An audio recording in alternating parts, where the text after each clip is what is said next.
अस्सलाम वालेकुम students, welcome to my YouTube channel. Okay students, तो आज हम डिस्कस करेंगे MCQs assessment chapter number 10। Tenth class की सीक्वेंस में पहला चैप्टर बनता है। तो चलिए स्टार्ट करते हैं। तो सबसे पहला क्वेश्चन है कि the most stiff spring from the following will have dash value of के। अच्छा देखिए, ये बात हमने डिस्कस की थी कि जितना ज्यादा स्टिफ स्प्रिंग होगा वैल्यू ऑफ के उतनी ज्यादा होगी, क्योंकि जो वैल्यू ऑफ के है वो ये बताती है कि हमें एक यूनिट लेंथ तक डिस्प्लेस करने के लिए कितनी फोर्स चाहिए। तो ऑब्वियसली जिसके लिए ज्यादा फोर्स चाहिए वो ज्यादा स्टिफ स्प्रिंग होगा, ज्यादा हार्ड होगा, क्योंकि उसको हमें एक्सटेंड करने में ज्यादा फोर्स लग रही है। तो यहाँ पर देखें, जो मेरे पास लार्जेस्ट वैल्यू आ रही है वो 100 न्यूटन पर मीटर आ रही है, तो इसका मतलब ये हमारा राइट आंसर है। नेक्स्ट है pick up the spring with largest period if same mass attach to them. ठीक है, कि इनमें से कौन सा मतलब कि ऐसा स्प्रिंग है जिसका टाइम पीरियड सबसे ज्यादा होगा। देखिए मेरी बात सुने, जो हमारे पास टाइम पीरियड का फॉर्मूला होता है ना मैस स्प्रिंग सिस्टम में, वो होता है time period is equal to 2 pi m/k का स्क्वायर रूट। अगर मैस सेम है, मैस कांस्टेंट है, तो जो टाइम पीरियड है वो square root of the spring constant के इनवर्सली प्रोपोर्शनल होगा। यानी कि जिसका स्प्रिंग कांस्टेंट सबसे स्मॉल होगा उसके लिए टाइम पीरियड की वैल्यू सबसे ज्यादा होगी। ठीक है, तो हमने किसी को चूज करना है लार्जेस्ट पीरियड के साथ। ठीक है, तो यहाँ पर मैं देखूंगा कि सबसे स्मॉल स्प्रिंग कांस्टेंट किसका है, तो यहाँ पर 1 न्यूटन पर मीटर का है, तो ये हमारा करेक्ट आंसर होगा, क्योंकि जो टाइम पीरियड और स्प्रिंग कांस्टेंट है इनका आपस में इनवर्स रिलेशन है। हाँ, अगर मैं लार्जेस्ट फ्रीक्वेंसी की बात करता, ठीक है, तो जो फ्रीक्वेंसी और हमारे पास स्प्रिंग कांस्टेंट का डायरेक्ट रिलेशन होता है, जिसका टाइम पीरियड के साथ इनवर्स रिलेशन है उसका फ्रीक्वेंसी से डायरेक्ट है, क्योंकि दोनों एक दूसरे के रेसिप्रोकल्स हैं। अच्छा, तो फिर इन दैट केस मैंने वो देखना था जिसका लार्जेस्ट स्प्रिंग कांस्टेंट होता है। ठीक है, लेकिन अब चूंकि उसने टाइम पीरियड पूछा तो मैंने स्मॉलेस्ट वाला चूज किया है, क्योंकि इनका आपस में इनवर्स रिलेशन है। अच्छा, as the stiffness of the spring increases its. अब देखिए मेरी बात से, जब स्टिफनेस इंक्रीज करेगी तो जाहिर बात स्प्रिंग कांस्टेंट ज्यादा होगा। जब स्प्रिंग कांस्टेंट ज्यादा होगा तो टाइम पीरियड इंक्रीज करेगा, सॉरी टाइम पीरियड डिक्रीज करेगा, और जो फ्रीक्वेंसी है वो इंक्रीज करेगी। ठीक है, so in that case time period decreases. बात बिल्कुल ठीक है कि स्टिफनेस बढ़ी है तो टाइम पीरियड कम हो गया है। टाइम पीरियड इंक्रीजेज, ये गलत है। फ्रीक्वेंसी इंक्रीजेज, हाँ बात बिल्कुल ठीक है। तो इसका मतलब मेरा बोथ ए एंड सी यानी कि दोनों ऑप्शन जो है वो ठीक है, कि अगर स्टिफनेस बढ़ेगी तो टाइम पीरियड कम होगा, फ्रीक्वेंसी ज्यादा होगी। Which of the following becomes zero at mean position. Mean position पर कौन कौन सी क्वांटिटी जीरो होती है? एक तो एक्सेलरेशन जीरो हो जाता है, पोटेंशियल एनर्जी जीरो हो जाती है, नेट फोर्स जीरो हो जाता है, और डिस्प्लेसमेंट फ्रॉम मीन पोजीशन वो जीरो होता है। ठीक है, तो चार क्वांटिटीज ऐसी हैं जो मीन पोजीशन पर जीरो होती है। तो यहाँ पर नेट फोर्स भी गिवन है, पोटेंशियल एनर्जी भी गिवन है, एक्सेलरेशन भी, तो तीनों जीरो होते हैं, तो ऑल ऑफ द अबव हमारा आंसर ठीक है। अच्छा, a centimeter long spring becomes 12 centimeter long when a weight of 20 Newton suspends on it.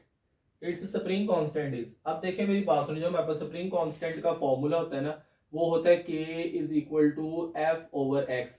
और यहाँ पर अब x का मतलब क्या होता है? x का मतलब होता है एक्सटेंशन, चेंज इन लेंथ। लेकिन यहाँ पर देखिए कि उसने एक्सटेंशन नहीं दी हुई, उसने बताई हुई है उसकी पहले वाली वैल्यू और बाद वाली वैल्यू। तो यहाँ से हम एक्सटेंशन निकाल लेंगे, यानी कि 10 सेंटीमीटर है और ये 12 सेंटीमीटर, तो हम 12 में से 10 को माइनस करेंगे, 2 सेंटीमीटर जो उसकी एक्सटेंशन आ जाएगी। अब देखो जो आंसर दिए हुए न्यूटन पर सेंटीमीटर में दिए हुए, तो मैं सेंटीमीटर में ही कैलकुलेशन कर लूंगा। तो मैंने कितना वेट अप्लाई किया था? 20 न्यूटन। तो फोर्स मैंने लगाई थी 20 न्यूटन और एक्सटेंड हो गया 2 सेंटीमीटर। 12 minus 10 2 centimetre. ठीक है, जो चेंज आया है, एक्स का मतलब यहाँ पे लेंथ नहीं होता, एक्स का मतलब एक्सटेंशन होता है कि लेंथ में चेंज कितना आया है। ठीक है, तो यहाँ पर मेरे पास जो आंसर है वो आ जाएगा 10 न्यूटन पर सेंटीमीटर। ठीक है, तो इसका मतलब मेरा बी ऑप्शन जो है वो यहाँ पे ठीक है। A restoring force always acts towards. बेटा हमेशा मीन पोजीशन की तरफ एक्ट करती है रीस्टोरिंग फोर्स, ये बात तो पता है, उसकी डेफिनेशन में भी है। लेकिन यहाँ पर एक थोड़ी सी कंफ्यूजिंग पॉइंट थोड़ा सा क्या है कि यहाँ पर ना मीन पोजीशन और सी पे लिखा हुआ इक्विलिब्रियम पोजीशन। अब यहाँ पर मीन पोजीशन और इक्विलिब्रियम पोजीशन, ये बेटा दोनों सेम पोजीशंस के नेम है। मीन पोजीशन का ही दूसरा नाम इक्विलिब्रियम पोजीशन है, क्योंकि मीन पोजीशन में जो नेट फोर्स है वो जीरो होती है। अब चूंकि नेट फोर्स जीरो होती है तो उस पोजीशन को हम इक्विलिब्रियम पोजीशन का नाम भी देते हैं। तो इसका मतलब ये वाला ऑप्शन भी ठीक है, ये वाला ऑप्शन भी ठीक है, दोनों का मतलब सेम ही है। So both A and C. The product of time period and frequency of a body always equal to. अब देखिए जो टाइम पीरियड और फ्रीक्वेंसी है ना, ये दोनों एक दूसरे के रेसिप्रोकल होते हैं। ठीक है, ये आपने फॉर्मूला भी पढ़ा हुआ है, time period is equal to 1/f, तो ये दोनों एक दूसरे के रेसिप्रोकल है। अब जब किसी भी नंबर को उसके रेसिप्रोकल से मल्टीप्लाई करते हैं तो आंसर हमेशा 1 आता है, रिगार्डलेस उसका टाइम पीरियड क्या, उसकी फ्रीक्वेंसी क्या है। आप कभी भी दोनों को मल्टीप्लाई करें आपका आंसर 1 आएगा। वैसे ही देखिए फ्रीक्वेंसी इधर डिवाइड हो जाएगा, मल्टीप्लाई हो जाएगी, आंसर 1 आ जाएगा। इसका आंसर हमेशा 1 आएगा। If the mass is increased 3 times in a mass spring system, अब mass spring system में इस फॉर्मूला के मुताबिक देखें कि जो हमारे पास टाइम पीरियड होता है वो स्क्वायर रूट ऑफ मास के डायरेक्टली प्रोपोर्शनल होता है, ठीक है। तो अगर हमने मास बढ़ाया तो उसका टाइम पीरियड बढ़ेगा। इसका मतलब ये जो डिक्रीज वाला ऑप्शन है और ये रिमेन सेम वाला ऑप्शन है तो वैसे ही गलत खत्म हो गया, ठीक है। पीछे रहेगा ए और सी। अब कितना बढ़ेगा, अब देखो उसके स्क्वायर रूट के जो है ना वो डायरेक्टली प्रोपोर्शनल है, इसका मतलब वो अंडर रूट 3 टाइम्स जो है वो इंक्रीज हो जाएगा। बढ़ाया हमने 3 गुना, अब 3 का अंडर रूट लें तो अंडर रूट 3 आ जाता है, तो इसका मतलब ये मेरे पास ए ऑप्शन ठीक है। In a ball and bowl system dash act as restoring force, ठीक है, कि रिस्टोरिंग फोर्स का रोल कौन प्ले करता है। तो देखिए बॉल एंड बाउल सिस्टम में जो रिस्टोरिंग फोर्स का रोल प्ले कर रहा था ना वो वेट ऑफ द बॉल था, ठीक है, कि बॉल का जो वेट है वो रिस्टोरिंग फोर्स का रोल प्ले करता है। इफ ए बॉब ऑफ 100 ग्राम, 100 ग्राम का मतलब होता है 0.1 किलोग्राम, इसको किलोग्राम में कन्वर्ट कर लिया 1000 पे डिवाइड करके, ठीक है, displaces from its main position such that it makes 50 degree angle with vertical, ठीक है, ये 50 डिग्री एंगल बना रहा है, ये थीटा की वैल्यू बता रहा है। तो tension in string will be, कि जो टेंशन स्ट्रिंग है वो क्या होगी। अब आपको पता है कि जब वो अपनी मेन पोजीशन से डिस्प्लेस करके जाता है किसी एंगल पे, तो जो हमारे पास टेंशन इन द स्ट्रिंग होती है that is equals to mg cos theta, ठीक है। तो यहाँ पर हम वैल्यूज पुट कर देंगे 0.1 किलोग्राम और g की वैल्यू आ जाएगी 10 मीटर पर सेकंड स्क्वायर और साथ में इसको मल्टीप्लाई कर देंगे हम cos 15 के साथ। इस सारे को जब मैं सॉल्व करता हूँ तो मेरे पास जो आंसर है वो आता है 0.965 न्यूटन। इसका मतलब मेरा ए ऑप्शन ठीक है, इसको आप कैलकुलेटर यूज करके सॉल्व भी कर सकते हैं। Time period of simple pendulum is independent of, जो time period of simple pendulum है वो किस पे डिपेंड नहीं करता, लेंथ पे, लेंथ पे डिपेंड कर रहा होता है। दो चीजों पे डिपेंड करता है, लेंथ पे डिपेंड करता है, ग्रेविटेशनल एक्सेलरेशन पे डिपेंड करता है, ठीक है। तो लेंथ पे तो डिपेंड कर रहा होता है। मास ऑफ द बॉब, हाँ मास पे डिपेंड नहीं करता। एम्पलीट्यूड, एम्पलीट्यूड पे भी नहीं करता, ठीक है। तो इन दोनों पे डिपेंड नहीं करता, उसने पूछा इंडिपेंडेंट ऑफ के, डिपेंड नहीं करता, तो इसका मतलब बोथ बी एंड सी हमारा जो ऑप्शन है वो करेक्ट है। If a pendulum is brought to the moon, के पेंडुलम को हम मून पे ले गए हैं, तो उसका जो टाइम पीरियड है, अब देखिए मेरी बात सुनिए, जो टाइम पीरियड होता है ना सिंपल पेंडुलम का वो डायरेक्टली प्रोपोर्शनल होता है square root of the length के, और इनवर्सली प्रोपोर्शनल होता है हमारे पास ग्रेविटेशनल एक्सेलरेशन के। अब आपको पता है कि मून पर जो ग्रेविटेशनल एक्सेलरेशन की वैल्यू है वो यहाँ से 6 गुना कम है, ठीक है। अब चूंकि ये 6 गुना कम हो रहा है, ये जो है वो 6 गुना कम हो रहा है, तो ये इंक्रीज होगा अंडर रूट 6 टाइम्स, क्योंकि वो उसके अंडर रूट के हिसाब से जो है ना वो हो रहा है। तो इसका मतलब डिक्रीज वाले ऑप्शन तो पहले ही खत्म हो गए थे ना, क्योंकि जी की वैल्यू कम होगी तो टाइम पीरियड जो है वो ज्यादा ही होगा, ठीक है। अब इन दोनों में था कि कितना होगा, क्योंकि वो अंडर रूट के हिसाब से इंक्रीज हो रहा है, तो यहाँ पर हो जाएगा increases under root 6 times. Period and frequency of a pendulum 1 meter long will be, ये बेटा सिंपल न्यूमेरिकल है कि टाइम पीरियड जो है वो हमने इसका फाइंड करना है। यहाँ से पहले अगर हम टाइम पीरियड फाइंड करते हैं, टाइम पीरियड फाइंड करने के बाद हम जो है ना वो क्या कहते हैं कि उसकी फ्रीक्वेंसी फाइंड कर लेंगे। तो जो टाइम पीरियड है उसका सिंपली हमारे पास फॉर्मूला आता है 2 पाई एल ओवर जी का स्क्वायर रूट, और ये मेरे पास आ जाना है 2 पाई, और जो लेंथ है मेरे पास वो बता रहा है जी 1 मीटर है, 1 मीटर लेंथ है। इसको बेटे आप 10 पे डिवाइड कर देंगे, 10 मीटर पर सेकंड स्क्वायर पे, और जो भी आंसर आएगा उसका आपने स्क्वायर रूट लेकर 2 पाई पे मल्टीप्लाई कर देना है। हमारा 1.98 मीटर आंसर आता है सेकंड, सॉरी, तो राउंड ऑफ करके इसको मैं 2 सेकंड्स लिख लेता हूँ, ठीक है। तो 2 सेकंड्स मेरा आंसर है। अब टाइम पीरियड आ गया, अब हम फ्रीक्वेंसी फाइंड कर लेंगे, और फ्रीक्वेंसी जो है वो हमारे पास होती है 1/t, और ये मेरे पास है 1 डिवाइड बाय 2 सेकंड्स, और 1 डिवाइड बाय 2 होता है 0.5 हर्ट्ज, ठीक है। तो उसकी जो फ्रीक्वेंसी होगी वो 0.5 हर्ट्ज होगी, और जो टाइम पीरियड है वो 2 सेकंड्स होगा, ठीक है। तो इसमें से हम देख लेते हैं, टाइम पीरियड 2 सेकंड्स है और फ्रीक्वेंसी 0.5 हर्ट्ज है, तो ये हमारा आंसर बिल्कुल ठीक है। ओके बेटा, तो नेक्स्ट क्वेश्चन भी मूव करते हैं। क्वेश्चन है which of the following decrease, ठीक है, इन डैम्प्ड ऑसिलेशंस, के डैम्प्ड ऑसिलेशंस में क्या चीज कम होगी। एम्पलीट्यूड तो कम होगा ही होगा, क्योंकि डैम्प ऑसिलेशन की डेफिनेशन ही है कि वो रेजिस्टिव फोर्स होती है, तो एम्पलीट्यूड वक्त के साथ साथ कम होता रहता है। अब चूंकि एम्पलीट्यूड कम होगा तो उसका डिस्प्लेसमेंट जो है वो मीन पोजीशन से कम हो जाएगा, तो पोटेंशियल एनर्जी कम हो जाएगी। अब जब पोटेंशियल एनर्जी जो है वो ही कन्वर्ट होती है जैसे काइनेटिक एनर्जी में, तो काइनेटिक एनर्जी भी कम हो जाएगी, तो उसकी पोटेंशियल यानी कि ओवरऑल एनर्जी उसकी कम हो जाएगी, एट द एंड जीरो हो जाती है। ठीक है, तो काइनेटिक एनर्जी भी कम होगी, पोटेंशियल एनर्जी भी कम होगी, एम्पलीट्यूड तो आपको पता ही है वक्त के साथ साथ डिक्रीज हो जाता है। ठीक है, तो इसका ऑल है restoring force mg sin theta always dash to the path of the motion. अच्छा ये ना जरा मैं डायग्राम बना के आपको समझाने की कोशिश करता हूं। बेटा ये देखें, ये लेट्स से मेरे पास एक पेंडुलम है और ये एक्सट्रीम पोजीशन पर है। ठीक है, और ये इसका पाथ है लाइक दैट, इस तरह करके। ओके है, और यहाँ पर बात करते हैं कि जो इसका वेट है वो डाउनवर्ड एक्ट करता है। ये वाला जो होता है ये मेरे पास mg cos थीटा होता है और ये हमारे पास होता है mg sin थीटा। ठीक है, और ये हमेशा ये जो हमारे पास एक कर्व पाथ है ना उसके साथ टेंजेंट बना रहा होता है। ये जो है बेटा मेरे पास ये mg sin थीटा है, तो ये हमेशा उस पाथ के अलोंग, जिस पाथ से पेंडुलम मूव कर रहा है उसके साथ टेंजेंट बना रहा होता है लाइक दैट, इस तरह करके पाथ है, तो ये mg sin थीटा एक्ट कर रहा होता है। ठीक है, तो टेंजेंट की फॉर्म में वो एक्ट कर रहा होता है, मतलब टेंजेंट बना रहा होता है, अलोंग द टेंजेंट एक्ट कर रहा होता है।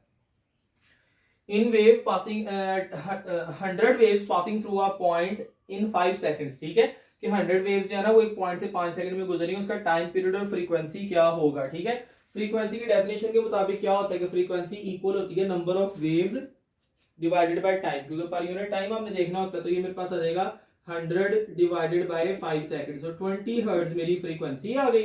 अब इसका रेसिप्रोकल कर लो, तो time period is equal to 1/f divide by 1/20 hertz, तो जो मेरे पास टाइम पीरियड है वो 0.05 सेकंड्स आ जाएगा। ठीक है, तो इसमें हम देख लेते हैं कि फ्रीक्वेंसी 20 हर्ट्ज है, टाइम पीरियड 0.05 सेकंड्स है, ए ऑप्शन जो है वो ठीक होगा। Amplitude of a simple pendulum is 2 meter at the displacement dash from mean position, its kinetic and potential energy becomes equal. अब आपको पता है कि जो काइनेटिक एनर्जी और पोटेंशियल एनर्जी है ना वो इक्वल होती है एम्पलीट्यूड के 0.7 टाइम्स डिस्प्लेसमेंट पे, यानी कि अगर हमारा एम्पलीट्यूड 2 मीटर है, इसको मैं 0.7 पे मल्टीप्लाई करूंगा तो ये तकरीबन 1.4 मीटर मेरा आंसर आ जाएगा। ठीक है, तो जो हमारे पास एम्पलीट्यूड होता है उसको 0.7 टाइम्स अगर हम लेते हैं तो उस पॉइंट पर काइनेटिक एनर्जी और पोटेंशियल एनर्जी इक्वल आ जाती है। तो इसका मतलब मेरा ये डी ऑप्शन ठीक है।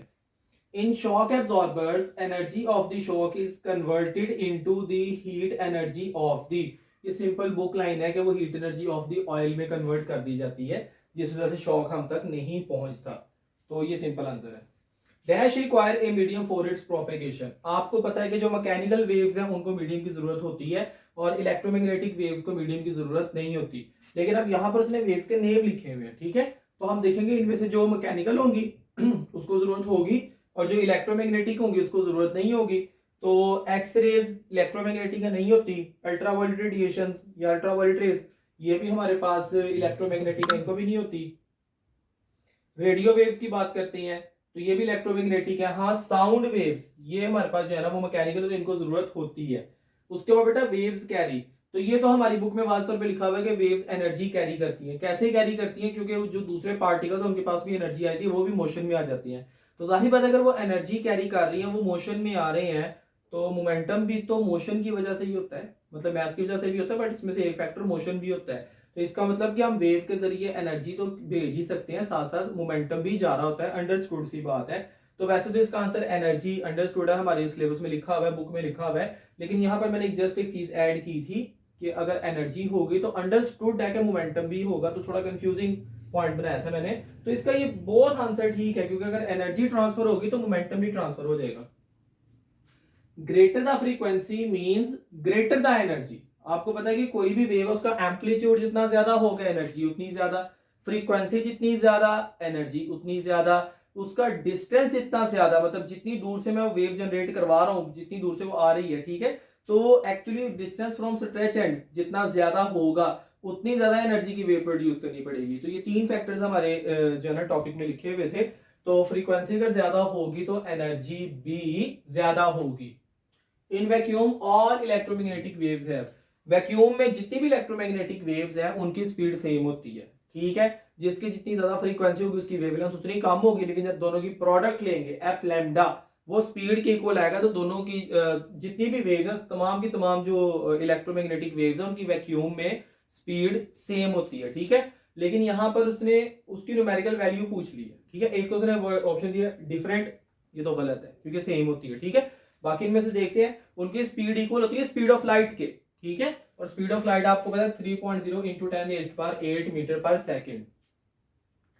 10 waves produces on a ripple tank of length 80 centimetre. ये जरा तवज्जो से समझ लें, 10 वेव्स पैदा हो रही हैं 80 सेंटीमीटर में, तो एक वेव कितने की हुई? ठीक है, सिंपली हम 80 को 10 पे डिवाइड कर देंगे, तो जो हमारे पास 1 वेव बनी वो 8 सेंटीमीटर की बनी, 8 सेंटीमीटर की। 80 सेंटीमीटर की 10 वेव्स हैं, तो एक वेव कितनी की हुई? 80 को हमने 10 पे डिवाइड कर दिया, तो 8 सेंटीमीटर, और उसकी फ्रीक्वेंसी 2 हर्ट्ज है। तो कह रहे हैं उसकी स्पीड कितनी होगी? अच्छा, स्पीड उसने सेंटीमीटर पर सेकंड में बताई हुई है, तो हमें सेंटीमीटर को मीटर में कन्वर्ट करने की जरूरत नहीं है। ठीक है, तो यहाँ पर नेक्स्ट फिर हम बात करते हैं कि जो हमारे पास v होता है वो इक्वल होता है एफ लैम्डा के, और जो फ्रीक्वेंसी है वो 2 हर्ट्ज है हमारे पास, और जो लैम्डा है हमारे पास वो बन जाएगा 8 सेंटीमीटर। ठीक है, क्योंकि लैम्डा का मतलब है 1 वेव लेंथ, वो 10 वेव्स की लेंथ है। ठीक है, तो 1 वेव लेंथ, तो इसको जब मैं मल्टीप्लाई करूंगा तो 16 सेंटीमीटर पर सेकंड आंसर आ जाएगा। So B option is the right. In refraction, अच्छा यहाँ पे अगर मैं यूज करता ना रिफ्लेक्शन, तो उसमें जो एंगल ऑफ इंसिडेंस और एंगल ऑफ रिफ्लेक्शन है वो बराबर होने थे, लेकिन रिफ्रैक्शन में बराबर नहीं होते। रिफ्रैक्शन में एंगल ऑफ इंसिडेंस ग्रेटर भी हो सकता है, एंगल ऑफ रिफ्रैक्शन भी ग्रेटर हो सकता है, दोनों पॉसिबल है। रिफ्रैक्शन में डिपेंड करता है कि कितनी डेंसिटी के मीडियम से हम कितनी डेंसिटी के मीडियम में एंटर हो रहे हैं। अगर हाई डेंसिटी के मीडियम में एंटर हो रही है तो एंगल ऑफ इंसिडेंस ग्रेटर होगा, अगर लोअर डेंसिटी के मीडियम में एंटर हो रहे हैं तो एंगल ऑफ रिफ्रैक्शन ग्रेटर होगा। तो ये दोनों पॉसिबल है, तो इसका मतलब बोथ आर पॉसिबल। अच्छा, distance between adjacent crescent and trough, अच्छा ये ना जरा समझ लें एक मिनट, जो हमारी बुक में डेफिनेशन लिखी हुई है ना उसके मुताबिक ये बेटा मैं एक वेव बना रहा हूं। ठीक है, तो हमारी बुक ये जो है मेरे पास ये पॉइंट क्रेस्ट बन जाएंगे, ये ट्रफ हो जाएगा। ठीक है, तो इसको मैं थोड़ा सा और इस तरह करके एक्सटेंड कर लेता हूं, तो ये वाला पॉइंट भी क्रेस्ट बन जाएगा। अब हमारी बुक की डेफिनेशन के मुताबिक क्रेस्ट से क्रेस्ट तक का जो डिस्टेंस है उसको वेवलेंथ कहेंगे, और ये जो ट्रफ से ट्रफ तक का डिस्टेंस है इसको भी हम वेवलेंथ कहेंगे। लेकिन वो पूछ रहे हैं कि क्रेस्ट से ट्रफ तक का डिस्टेंस, यानी कि एडजेसेंट क्रेस्ट से ट्रफ तक का डिस्टेंस। आप देखें ये यहां से गया और यहां तक एक वेव पूरी हुई है, और यहां पर देखेंगे उसका हाफ बन रहा है, तो पहले क्रेस्ट आता है फिर ट्रफ आता है फिर क्रेस्ट आता है, तो एक वेवलेंथ पूरी हो गई। लेकिन अगर पूछो क्रेस्ट से ट्रफ तक का डिस्टेंस, तो ये वेवलेंथ का हाफ बन रहा है। ठीक है, दोबारा समझ लें, यहां से इस तरह गया इधर, और ये इधर, यहां पर एक वेव पूरी हो गई। ठीक है, लेकिन अगर मैं कहता हूं कि क्रेस्ट से ट्रफ तक, तो वो तकरीबन हाफ बन रहा है। ठीक है, तो इसका मतलब ये मेरे पास जो आंसर आएगा वो λ/2 आएगा, half wavelength. Earthquake occurs due to, ये सिंपल बुक लाइन है कि अर्थक्वेक किस वजह से आता है, so that is due to seismic waves. Okay बेटा, तो नेक्स्ट क्वेश्चन ये है कि in ripple tank dark and bright fringes represent. अब आपको पता है कि जो डार्क बैंड होता है वो ट्रफ को रिप्रेजेंट कर रहा होता है, और जो ब्राइट है वो क्रेस्ट को रिप्रेजेंट कर रहा है। तो उसने रिस्पेक्टिवली पूछा है, पहले डार्क है तो इसमें ट्रफ आ जाना है, ठीक है, और बाद में ब्राइट है तो इसमें क्रेस्ट आ जाना है। तो ट्रफ एंड क्रेस्ट हमारा आंसर जो है ना वो ठीक होगा। Direction of propagation of waves is always dash to the wave fronts. बेटा देखेंगे जो भी हमारे पास वेव फ्रंट्स बनते हैं, जैसे लेट्स से मैं आपको छोटी सी एग्जांपल देता हूं कि ये हमारे पास वेव फ्रंट्स बन रहे हैं, तो इसका मतलब ये है कि ये क्रेस्ट एंड ट्रफ बनते हुए जा रहे हैं। तो अंडरस्टूड है कि जो वेव है वो इस तरफ जा रही है, ये हमेशा उसके क्या होते हैं, परपेंडिकुलर होते हैं, 90 डिग्री पे होते हैं। यहाँ पर वर्ड यूज किया नॉर्मल, नॉर्मल का मतलब एट 90 डिग्री ही होता है, परपेंडिकुलर ही होता है। अच्छा, when water waves enter the shallow water, जब वो शैलो वाटर में एंटर होते हैं तो उनका क्या क्या होता है। ठीक है, अच्छा जैसे ही वो शैलो वाटर में एंटर होगा उनकी वेवलेंथ कम हो जाएगी। अब देखिए v is equal to F lambda.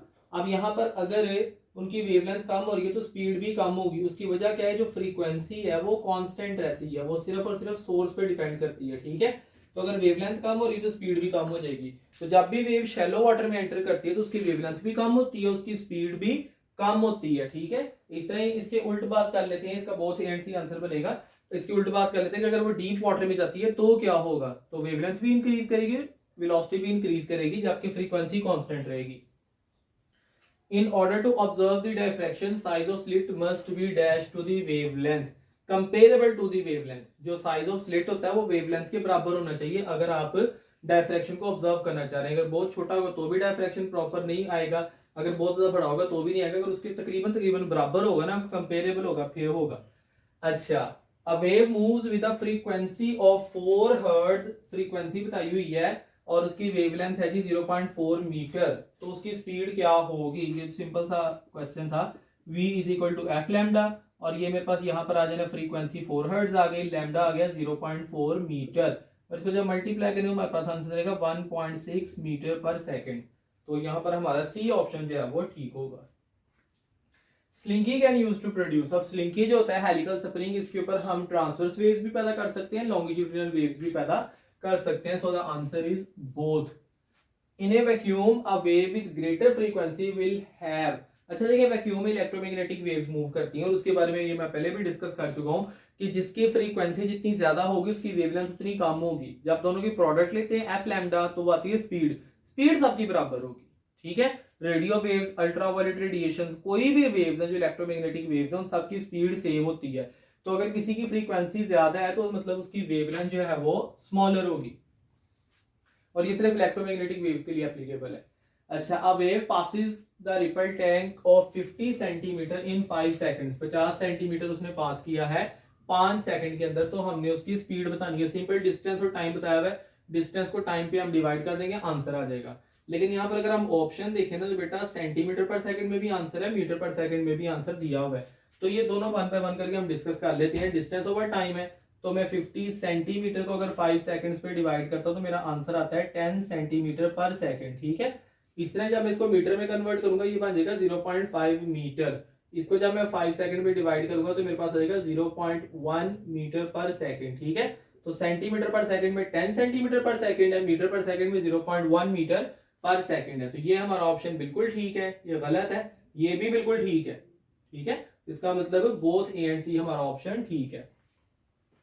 A wave 2 meter long has a frequency of 5 hertz, ठीक है। यानी कि ये इसकी वेवलेंथ बताई हुई है, ये इसकी फ्रीक्वेंसी बताई हुई है, और वो कह रहा है कि उसने कवर करना है 80 मीटर। तो ये डिस्टेंस बताया, वो कह रहा है कितना टाइम लगेगा। अब इतना डिस्टेंस कवर करने में जितना टाइम लगेगा उसके लिए हमें उसकी स्पीड बतानी जरूरी है, ठीक है। अब स्पीड उसने बताई तो नहीं है, लेकिन हमें पता है v is equal to F lambda, तो यहां से हम स्पीड फाइंड कर लेंगे। So that v is equal to F lambda, frequency हमारे पास 5 हर्ट्ज है और जो लैम्डा है वो हमारे पास 2 मीटर है, तो जो मेरे पास स्पीड आ जानी है वो आ जानी है 10 मीटर पर सेकंड, ठीक है। स्पीड आ गई है। अब हम क्या करेंगे, अब हम टाइम फाइंड कर लेंगे। Speed is equal to distance over time, speed is equal to distance over time. तो जो टाइम है वो इक्वल आ जाना है हमारे पास डिस्टेंस डिवाइडेड बाय स्पीड, तो ये आ जाना है 80 मीटर डिवाइडेड बाय 10 मीटर पर सेकंड। 80 को 10 पे डिवाइड किया तो आंसर आ गया हमारा 8 सेकंड्स। तो 8 सेकंड में वो इतना डिस्टेंस जो है वो ट्रेवल करेगा। इसका मतलब बी ऑप्शन जो है it is the right answer. Okay students, that's all from today's lecture. If you think that this video is informative for you तो काइंडली आप इस वीडियो को लाइक करें, कमेंट लाजमी किया करें, और जितनी भी आपकी स्टूडेंट कम्युनिटी है उन सब के साथ जो है शेयर किया करें, और kindly do subscribe to my channel. Thank you.